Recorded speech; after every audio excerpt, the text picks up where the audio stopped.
নমস্কার বন্ধুরা, আমার চ্যানেলে আপনাদের স্বাগত জানাই। আজকে আমি আপনাদের বানিয়ে দেখাবো ফুলকপি ভাপা।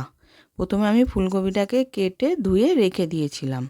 এদিকে কড়ার মধ্যে গরম জল বসিয়েছিলাম। গরম জলটা গরম হয়ে গেছে, আমি ফুলকপিটা দিয়ে দিলাম। তার মধ্যে নুন দিয়ে দিলাম, দিয়ে সেদ্ধ করে নেব। এবার ফুলকপিটা সেদ্ধ হয়ে গেছে, আমি ছেঁকে তুলে নিলাম।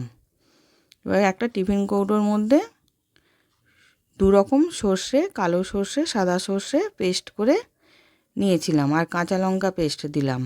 2 চামচ টক দই দিলাম, স্বাদ মতো নুন, হলুদ গুঁড়ো, কাশ্মীরি লঙ্কা গুঁড়ো, আর 2 চামচ সর্ষের তেল।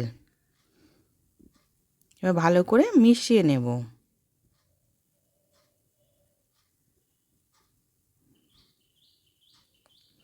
সামান্য একটু জল দিয়ে দিলাম, যে ওটাকেও ভালো করে মিশিয়ে নিচ্ছি। এবার ফুলকপিগুলো ওর মধ্যে দিয়ে ভালো করে মিশিয়ে নেব।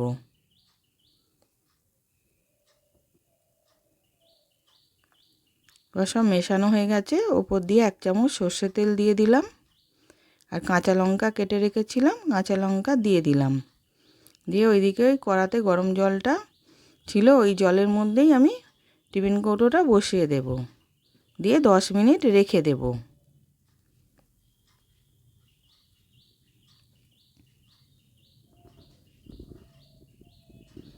এবার 10 মিনিট পর নামিয়ে নিয়েছি। সার্ভ করার জন্য রেডি ফুলকপি ভাপা। আশা করছি ভিডিওটা ভালো লেগেছে। আমি হাজির হব আর এক নতুন রেসিপির সাথে।